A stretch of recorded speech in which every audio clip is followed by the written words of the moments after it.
เมมาแต่ให้ได้น้ำบักทั่วมาพวกหลายอยู่ให้เนาะเต้ลายโอ้บักทั่วหมดคนเต็มทงบักทั่วแก้มาแล้วได้นี่แก่ทางานชาโทงออกมานี่บักทั่วหน่อไม้อาหารแซ่บๆผู้สาวงามๆบรรยากาศดีแล้วว่าเราชิมาโคเลยไรมาขอได้เนาะทึกใจผุ่นเบื้องกองผุ่นเบาเนี่ยแล้วก็ยังโสดอยู่ยังโสดอยู่แม่นข้าดองนี่เพลงโพสต์ไหนเบาแต่ว่าอ้ายเพิ่นบางเทื่อเพิ่นมักเนี่ยเพิ่นชูได้อยู่รอกจำ50 ล้านอ้ายนี่เบาเพลงโพสต์10 ล้านก็ได้บ่ได้เนาะ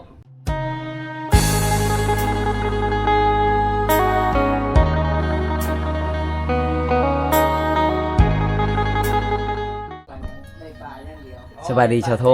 โดยสบายดีเฮ็ดยังเนาะดังไฟดังเฮ็ดยังโอ้ฮะตาเข้ายางเคินว่ายาง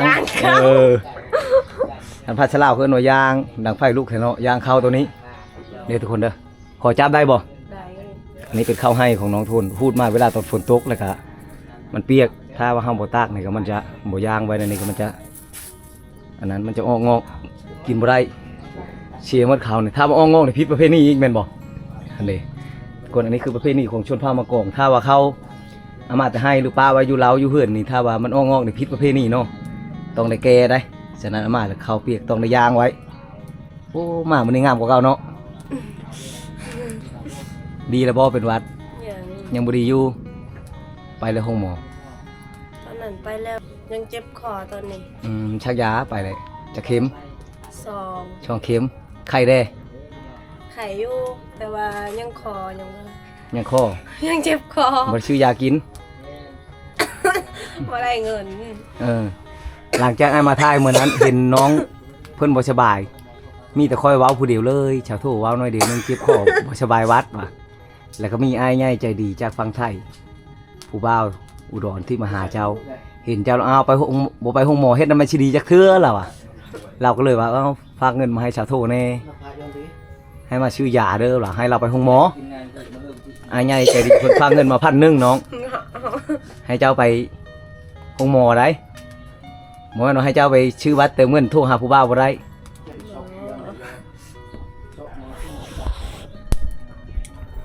ว้าวนะบ่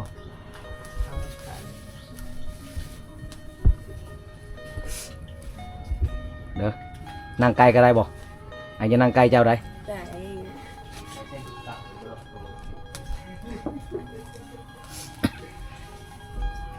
นั่งตั้งเอ็ดพองเอาชิบุล้มบ่เอ็ดพองล้มนั่งไกลก็ได้บ่ไกลบ่ได้เลยไกลเท่านึงแล้วเคยไกลเท่านึงเลยชาโทษนี่ไปถ่ายแต่เก่าแล้วมันไกลโพดมันยังมันมีปัญหาอันนี้คือเงินผู้ใหญ่ใจดีจากฝั่งไทยคือเห็นเจ้าตำเข้าวันนั้นเจ้าบ่สบายเป็นวัดลงคอว้าวก็บ่ได้เหมือนเนาะเชียงก็บ่มีเชียงแห่ปันเชียงเป็ดน้อยก็เลยว่าโอ้ชาวโทก็บ่มีเงินชื่อยาถามมาไปห้องหมอก็บ่ได้ไปก็เลยพาเงินมาให้ 1,000 บาทน้องอ้ายไปแลกเขาละหารเขาไล่ให้ไหนฝากมาทำหารโอนเงินเพราะอ้ายบ่มีบัญชีเป็นบัญชีไทยฝากมาทำหารโอนเงินครับเขาไล่ให้อยู่6เซน70,000เขาตัดอยู่20,000หารเขาตัดเอา20,000ยังเหลือ6,500,000กับพอดีอ้ายเพิ่นเอาให้ใช้น้ำมันพอดีอ้ายเอาไปใช้น้ำมันอยู่50,000ได้จ้างค่าเฮือไล่ครับจังน้อยนี้50พอดีหมด1,000,000ไล่ชนะเอา1,000,000เงินเจ้าน่ะยังเหลืออยู่5,000,000 1 2 3 4 5 เซนอันนี้นะอันนี้50,000ไป50,000นี่เอาเยี่ยมแปะโน่นปวดใช่เงินจัดเงินให้เป็นระเบียบคนเด้อทุกคนเด้อเงินต้องจัดแบบนี้นั่นได้คืนนี้เจ้าพันดีกูไปจัดพันยังคืนนี้บ่ได้พันหยังมีแต่นอนบ่ขึ้นบ่พันแล้วบ่แม่นอ้ายเพิ่นมาหามื้อนั้นเพิ่นเอาสิมาอีกได้คันอ้ายเพิ่นยังมาหาได้บ่เพิ่นยังมาหาอีกได้บ่ได้อีกเนาะ แล้วว่าเราสิมาขอเลยได้ มาขอได้ ได้เนาะ แม่ ถึกใจ ถึกใจ ฝุ่นเบิ่งกองฝุ่นเว้าเนี่ย แล้วก็ยังโสดอยู่ ยังโชดอยู่ แม่น ค่าดองนี่เพกโพดนายเว้าแต่ว่าอ้ายเพิ่นนี่บางเทื่อเพิ่นมักเนี่ยเพิ่นชูได้อยู่ดอกจำ50ล้านอ้ายนี่เว้าว่าเพกโพด10ล้านก็ได้บ่ ได้ ได้เนาะมันอยู่ที่ใจเนาะ แม่น อ้ายโตเลยเด้อเอาโตให้เลยได้เด้อคันว่ามักแล้วมาขอรถโตให้แล้วน้องโตให้แล้วได้10ล้านก็เอาเพิ่นเอาเอา อันนี้แม่นแม่น550,000อีก5,000เลยหารเขาตัดเอาคือไอ้เว้านะแล้วก็เช่นหนึงเลยเช่นมันลด50,000ครับค่าหื้อไปครับ โดย 5,000พอดีเป็น50เนาะเว้าน้องกองเด้ขอบใจอ้ายเพิ่นเด้ พุ่นเบิ่งกองพุ่นเบิ่งลาวพุ่นบ่แม่นเบิ่งกองเบิ่งลาวแล้วหั่นน่ะเราเบิ่งเจ้าอยู่เดี๋ยวตอนนี้นะเราเบิ่งเจ้าอยู่อ้ายเพิ่นเบิ่งอยู่ ขอบใจหลายๆเด้ออายผู้ใหญ่ใจดีจากพังไทยขอให้อายอยู่ดีมีแรง ที่ให้เงินน้องชื่อยา ที่ให้เงินน้องซื้อยาเนมปาก ได้เงินแล้วไปซื้ออันนั้นเด้อไปห้องหมอเด้อบัดนี้เด้อชื่อยาเด้อบ่ป้าให้ตัวเองอยู่แบบนี้ไรมันบ่ดีจักเทื่อได้ออ้ายมันว่าได้อยู่แบบนี้ไรเป็นหยังจกหยังถึงอย่าไปจกเว้ยเบิ่งเขาเบิ่งน่ะ จกตัวที่ยาวเท่านี่ ตายกันหลังนี่น่าอายไป เว้าได้ก็เว้าเลยเจ้าขึ้นจะเว้าได้ก็เว้าเลยก็เจ้าจะบอกมักล่ะก็บอกเลย มักแล้วบอกแล้ว ค่าดอกนี่10ล้านได้โตให้ละได้มามื้อหน้าเปลี่ยนใจบ่ได้ได้ 10 ล้านมากกเขาเว้า มานี่ แต่ว่าไอ้ปอยแม่ยังบ่ทันได้เว้าซ้ำ สิเอาพ่อเอาแม่มาเลยได้สิเอาอ้ายเอาน้องมาแต่ไทยบ่เลยได้ทีมงาน มาได้ ทีมงานเฮานี่ก็สิมานํคือกันนี่บ่าวบุญตาบ่าวดงสวรรค์มานํ กลับ คือกั มาน ได้แต่เขามักแพ้หันยันที่กองบ่ เอาลงมือน่ะอย่าไปบังตา ชบตามึงด้วยน่ะชบตามึงดูอ้ายเพิ่นจอมจะอยู่ได้เดี๋ยวนี้นะ เว้านะมันมีความจริงใจได้เบิ่งก็ชงเบิ่งตาให้ก่อนเด้อทุกคนคันจะรู้จักผู้หญิงจริงใจบ่จริงใจนะเขาบ่ลบหน้าเฮาเวลาเฮาเว้านะแม่นบ่ บ่แม่นแต่ว่าน้อง เอ้าคันเจ้าจริงใจแท้เจ้าเบิ่งนะเจ้าเบิ่งหน้าเขา ก็เบิ่ง ตา แล้ว อันนี้ตาเจ้าเฮ็ดล็อกแรกอยู่ให้เบิ่งน่ะ น้องก็ดีใจแฮงจะมีเงิน ดีใจแห้งเนาะ ซื้อยาแม่น ไปห้องหมอเด้อบัดนี้เด้อถ้าว่าใครมื้อหน้าแล้วต้องไปห้องหมอถ้าบ่ไปห้องหมอก็ไปหาปรึกษาแพทย์ซื้อยามากินบ่ให้ซื้อเองนี่ได้คือเจ้าว่ามื้อนั้นโอ้ยอ้ายก็จะช่วยเจ้าอยู่หาบ่มีเงินคือว่าเลยเจ้าว่าบ่ได้ไปห้องหมอยาก็บ่มีกินโออันตรายเด้อเนาะ น้องมา ชั่วมื้อนี้อากาศมันเปลี่ยนแปลงทุกคนฝนตกติดต่อกัน4-5มื้อ น้องยืมเอาเงินอันในบ้าน ยืมเงินเขา แม่ ไปชักยานะได้เงินนี่สิบ่ได้พอดีไปแทนเขา 300,000 300,000เงินนี้500,000ยังเหลือ2,500,000เจ้า แม่ เหลือหันไว้ไปซื้อหยังก็ซื้อเนาะ ซื้อเป็นหนัว ชื่อแนวมาเชิมความงามจะชื่อลายเป็นหนูนะชื่อในอื่นแน่ ชื่อข้าวแป้งน้ำแดงมาใช้ให้มันงามๆในนี่ก็งามแล้ว เฮ้ยก็ซื้อเกือบมันสิขาดแล้ เกื ว อบคาดอีเลยจักกับผู้บ่าวมาลินหรือผู้บ่าวรักเกือบเจ้าก็บ่จัก บ่เราบ่ได้รัก บ่เคยมีบ่วันผู้บ่าวมาล่มเลยแบบรักเกือบผู้ชายไป บ่มี ผู้บ่าวมาลินแต่ละคืนนี้จะคนคืนหนึงจะคนเขามาลินน้ำเจ้า ก็ คืนนี้2คน ก็หลายอยู่ หลายอยู่ เราไปแบบ เอ้า บ่แม่นว่าเราไปเป็นแฟนกับค่อยเรามาค่ะ หลา ไป ยอยู่ ม่วนซื่อ อายเพิ่นนั้นอายเพิ่นใจลบเลยทีนี้ ๆโอ้ยมันก็ไปเล่นหมู่แล้วก็ค่อยนอนน้ำหมู่ นอนน้ำมูโอ้คือเจ้านอนน้ำมูแล้วเขามาลินน้ำมูเจ้า แม่ ทุกคนคิดว่าแบบเขามาลิ้นน้ำเจ้า ค่อยบ่ได้นอนผู้เดียว แต่ว่าเจ้าก็ต้องลุกนั่งคือกัน เมื่อคืนนี้ค่อยก็บ่ได้ลุกน้ำลาวเลยพอดีบ่สบาย 2-3 มื้อแล้วตั้งแต่ก็เห็นระเบิด กันเจ้ามีแต่เจ้าบอกเด้อกันเจ้ามีผัวแล้วเจ้าเชื่อผัวเจ้าบอกให้เด้อผมไม่นยังไอจะมาเบิ้งว่าคนที่เจ้ามักมันเป็นอะไรจะเห็นอยู่ว่าโอ้คนที่ถึกชาวโทถึกใจจักเป็นอะไร ถึกใจเบาๆ แต่ว่าอายเฮานี่พลาดแล้วเนาะจำอายเฮาพลาดแล้วเนาะมากกว่านั้นเนาะ แม่น ฮะเอาได้ เอาได้ น้องย่านแต่เขาบ่ได้เอา ย่านแต่เขาบ่เอา แม่น คันเจ้าฮักเขาก็เอาเลย เขาก็เอาคือกัน เอาเนาะ แม่น แต่ว่าค่าดอกใน10 ล้านได้เอาหลายกว่าหันบ่ได้ 10 ล้านก็เอา ข้าเจ้าจะได้เงินแล้วเวลาเอากันแล้วเจ้าเฮ็ดเวียกค้าหาขายนำกันรับผ้าขายเครื่องนี่ได้เงินนะจะถ้าเอาแต่เงินค่าดองเจ้าจะได้50 ล้านเลยบ่ฮอด2มื้อเจ้าหมดแล้ว นับเบิ่งดูบัดนี้เงินน่ะนับเพื่อเบิ่งได้ยันเงินบ่ครบ 1 2 3 4 5 เซน 500,000เท่าไหร่ 550,000 550,000ได้แล้วเนาะเอาไปใช้หนี้เขาบัดนี้ ได้ แต่ว่ายังบ่ดีอยู่เป็นไอนะกะ ยังเจ็บคอ เจ็บคอ เว้ากับบ่ได้แซ่บปานใดบ่ได้ชัด หักหัวนี่ชัดเจนฉีกหัวนี่ หัวมากะออกเอง อารมณ์ดีอยู่ตลอดทุกคนขนาดน้องบ่สบายได้เจ็บคออยู่ในได้นี่กะเป็นคนเฮฮามวนชื่นนะทุกคนถ้าว่าภัยโชคภัยเศร้าภัยง่วงภัยเหงานี่มาหาชาวทุกคนนี่ได้เรื่อง มีแต่แนวม่วนๆมีแต่แนวหัวๆนะขนาดว่าน้องเป็นหวัดอยู่นี่กะย่างจังมือแล้วข่าวเจ้านี่ มากะแต่เช้านี้ หากระเช้านี่แห้งแล้วนะไอ้เบิ่งได้คือบ่อตัวไม้มาย่างอีกมื้อเลย ยังอยู่ โอ้ตัวนี้แต่ใช้เปล่าไว้เอาตัวไม้มาย่างอีก จังหน่อยก็สิตามเองบ่มี ยังสิตามข้าวอยู่นี่เงินนี่ป่ายมันนี่เจ้าเอาไปซื้อฉี่เอาซะมันเจ้ายังบ่สบายถ้าว่าเจ้าแข็งแห้งอยู่นี่ไอ้สนับสนุนให้เจ้าต่ำเอาเพราะว่าข้าวต่ำมันมีวิตามินน้อง สิเอาแบบบ่มีห้องสี จางเด้ จ้างแต่ว่ามันบ่หลายเขานี่ ข้าวผู้ดีมันบ่หลายมันกระเทินเนาะบ่ฮอดเปล่า ก็เลยสิตามเอา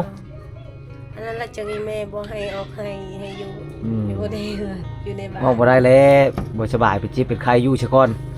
มื้อหน้ามาดีไข้แล้วไปจะไปใช้ก็ไป ไปหาหน่อไม้ พายไปหาหน่อไม้เด้อมื้อหน้าเด้อ ได้ หน่อไม้ช่วงนี้รวมหมดแล้วได้ทุกคนเลยอยากกินหน่อไม้แล้วบัดนี้ ไปมื้อนี้ก็ไปได้ มื้อนี้บ่ไปมื้อนี้น่ะอยู่เฮือนก่อนน้องบ่สบาย บ่สบายก็ไป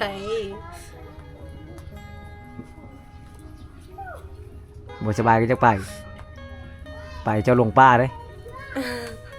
ไปหน่อไม้เจ้าลงป้ารถ บ่ไปไกล ยังมีอยู่บนหน่อไม้แถวนี้ ยามนี้มัน หลายปานใด ยังมืดแล้วเนาะยามนี้เนาะ สิเบิดแล้ว มันชูมาแล้วเป็นไม้มาแล้ว น้ำตาล ชื่อยามากินอีกเด้อเงินโตไปใช้หนี้เขามานี่อีพ่อเจ้าตื่นแล้วอ้าวจ้ะลูกเช้าเอาเงินมาได้ใช้นี่ก่อน แบบถ้าไปซื้อยาก็บ่คุ้มพอดีมากก็จ้างค่าเรือแน่แล้วก็ใส่น้ำมันรถ ค่าเหือกกับแพงช่วงนี้น้ำขึ้น แม่นข่อยบ่ได้ คือไอ้ว่าอะไรมากกินนี่กะ ข่อยบ่ได้เฮ็ดก็เลยแบบ ไอ้ก็เลยเอาเงินเจ้ามากินนี่ใช้น้ำมันเพราะว่าไอ้เพิ่นบอกว่าเจ้าใช้น้ำมันได้เด้อไอ้ก็เลยเอาไปเศษหนึงใช้น้ำมันกับจ้างค่าเหือไอ้เพิ่นบ่ได้บอกว่าให้เอาเท่านั้นเท่านี้แต่ว่าไอ้เอาไปใช้น้ำมันสิ50,000 ชิ้นหนึงนี่ให้อ้าย บ่ไอ้เอาแล้วเอาไปใช้น้ำมันแล้ว ใส่ อืม น้ำเบิด ใจดีเนาะชาโทเจ้าเนาะ เงินเขาให้เจ้ายังจะให้ไอ้บ่เอาดอกคันไอ้มีเดี๋ยวนี้ไอ้จะให้เจ้าตื้มอีกหั่นน่ะ แต่ว่าไอ้ก็ปั๊บบ่มีซื้อนมมาให้ลูกมาแล้ว เงินน่ะซื้อนมซื้อแพมเพิร์สมาให้ลูกมาแล้วคันไอ้มีไอ้ตื้มให้เจ้าอีก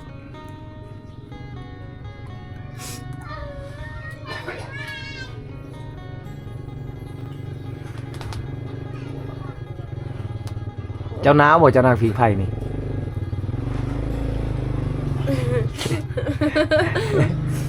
มันหอน ฮ้อนแล้วออกแต่ตะไผ่นี่ โอ้ถามหนาวบ่ฮ้อนว่ะนั่นมาสมทบกันดิยังมีอยู่เงินน่ะโอ้ได้เท่าไหร่แล้ววันนี้รวมกันกับเงินมาจาก FC ว่าบุญตานับให้เบิ่งได้ให้นับเรื่อยๆเงินเก่านะเท่าไหร่รวมกันบ่ให้นับเอารวมกันบวกได้บ่ ล้านเจน 1,500,000 ล้านเจน แม่นบ่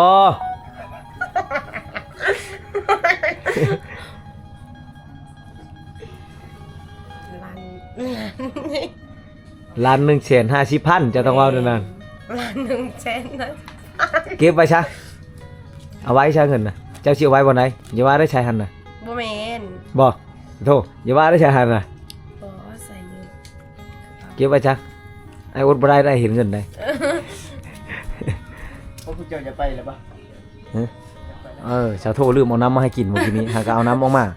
เมื่อกี้นายไปกินก้อนแล้ว จอกเฮามากะเอาไว้อยู่นี่ตลอด อันนี้บ่นอนเจ้าน่ะเนาะ แม่น บ่จะนอนนะนอนอยู่นี่โอ้บ่าวดงสวรรค์ยูทูบเบอร์นี่ก็เบิ่งขนาด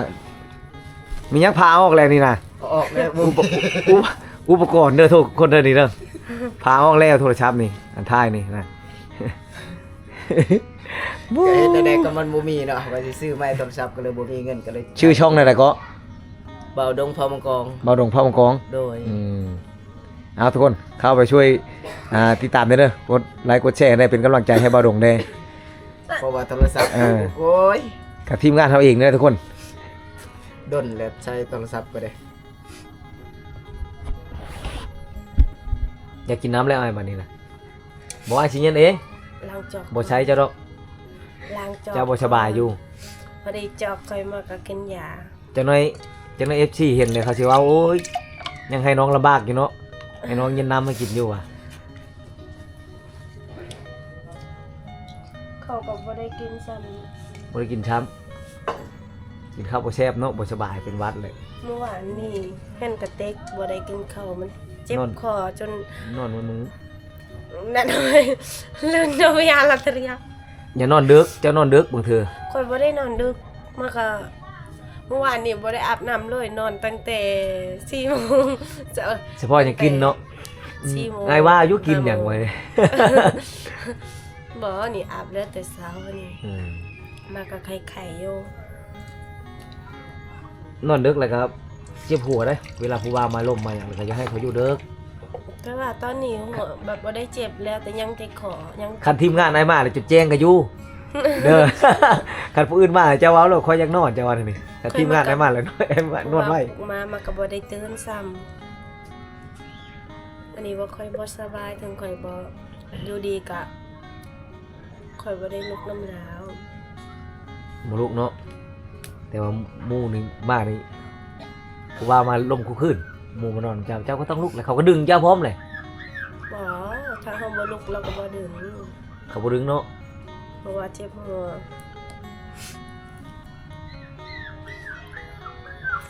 ตาตาเริ่มมุ ลำบากเนาะ กี่จังไรรวมกัน เจ็บคอกันเดี๋ยวเขาก็ให้มาเชียงต่างนี่บ่ได้ว่าเอาแต่เจ้าได้ ค่อยเอาอัมเปอัมเปก็เลยใส่ บ้าปตาก็ชื่อยากินเมื่อวานนี่เจ็บคอกันเป็นห ใส่ วัด อยู่นำก็เลยเฮากินจังให้หายอยู่คอแต่ว่าบ่หายกัน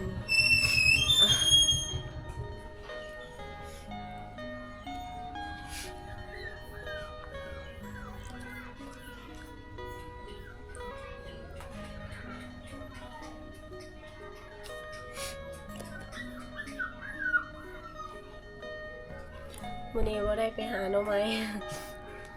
หาหน่อไม้ย่างเงินก็ได้เลยชื่อกิน โอ้ย ชื่อไข่น่ะมาต้มกิน กินได้บ่ไข่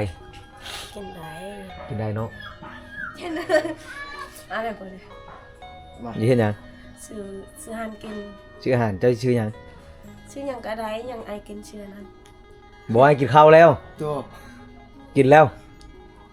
ในอะไร ถ้าเจ้าจะกินเลยเจ้าชื่อ บ่ชื่อให้ไอกิน ชื่อหยังอาจจะกินแบร์ เป็นระบบขาย เงินเจ้าเท่าไหร่หั่นน่ะ เส้นหนึ่ง แสนหนึงหรือบ่ได้คันไปจุบแบร์ไปซื้อรถ เป็นอะไรไปซื้อบ่อยมาตาไปแจ้งเลยมั้ยมันเปิดมันเปิด บ่ชื่อเอาไว้ บ่ซื้อ เอาไว้ชื่อยาไอ้กินข้าวแล้วก็มา มีแต่เจ้ายิ้มงามๆใช้กองไงนี่ ยิ้มงามๆเลย อย่าไป ยิ้มงามๆนี่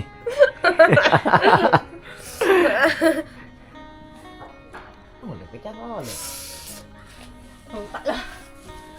น้ เสร็จเธอไว้ ำเจ้าโทบ้าบุตานอนบอนเจ้านอนบ่พิษบ่ บ่ผิด บ่พิษเจ้าก็ไปนอนได้บ่ทันน่ะ เอ้าบ่ได้นอนน้ำลาวกับบ่ผิด บ่ผิด นอนน้ำลาวกับผิด บ่พิษเลยนอนนำกันสิพิษไอ้นอนก็ได้บ่อยู่หั่นน่ะ นอนได้ สมมุติผู้บ่าวมาล้มนี่ผู้บ่าวนอนอยู่หั่นได้บ่ ได้ เจ้าก็นอนอยู่หั่น บ่ก็บ่ได้นอน เจ้าเฮ็ดอะไรจ้ะเจ้าอยู่นั่นได้ ก็กันนั่งเอา นั่ง แต่ว่าบ่มีผู้ว่านะ ผู้หนึงนั่งผู้หนึงนอนแล้วได้นอนหมุนตัก ก้อนได้เนาะก้อนได้แต่บ่ให้นอนแค่ยังนอนเลยมีแต่มือนอนเพื่อนมันไปป้าได้บ่ไปป้าบ่จะเว้าแล้วมื้อนั้นนะไปป้าจะว่าขนมบ่เบาถึกใจมันไป บ่ไป บ่ไปจะว่าจะไปนำให้ได้มื้อนั้นน่ะ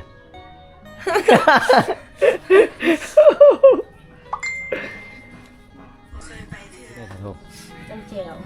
แล้วเจ้าเพิ่นหยัง กินน้ำไหม กินเอาไหมเจ้าจะกินข้าว ไอ้ข้าว ให้อายกินไอ้บอกแล้วอายกินแล้วโอ้เมื่อกี้นี่จะเอาเงินไปซื้อให้ไปซื้อของกินว่าบ่กินเลยจะตามเจ้าให้กินอีกบ้านนี่ โอ้โหใจดีเลยเจ้าเนาะเวลาผู้บ่าวมาหาเนี่ยเจ้าต้องแบบนี้บ่ย่อข้าวย่อน้ำเนาะแต่ละเธอนี่ทุกคนเด้อสาวโทนี่ใจดีกว่าหมู่เด้อทุกคน ถ้าเขาอยากกินข้าวก็ให้เรากิน ใช้เจ้าว่าข้าวเจ้าก็อึดคือกันเถื่อนเจ้าก็บ่มีข้าวเจ้าเอายังให้กิน มีข้าวก็ให้แต่ยังบ่ ให้ เบดข้าวถ้าเบดข้าวแล้วก็ บอกยังมีอยู่ทิปอยู่เลยให้กินเนาะ ให้กิน แม่นหยังเจ้าอันนี้นะตัวนี้นะ เราไม่ชม นมาชมหลายเทชามชามชี้เอาไว้เห็นยัง เอาไว้กินตอนเดือนสามเดือนสี่ เฮ็ดไว้กินตอนเดินชามเดินชี้ แม่หน่อไม้ก็สิเบิดเลยกันสิ ตามแจ้วจำละลานี่สิให้ไอ้กินแจ้วแต่แจ้วนี่โอ้ไปกินได้บักเผ็ดนี่ให้กินบ่ได้ได้แต่ว่าไอ้จะกินอาหารได้มีหยังอาหารอะไรให้กินน่ะ หน่อไม้ หน่อไม้ใครแน่ไผไปหา ข่อย จะไปหา ไปหาเมื่อวานนี่ เอ้าจะว่าบ่สบาย มือเฮา เออ มั บ่ น หามือบ้านแล้วทุกคนเหมาะมือน้องนะฮะ บาดเบิด อันนี้ดุเนาะบ่สบายเป็นหวัดก็ยังไปหาหน่อไม้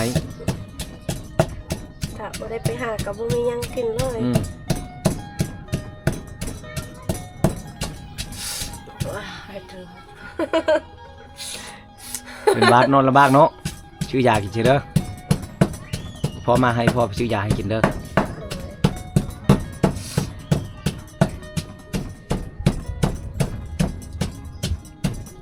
มือบาดถือแก้วได้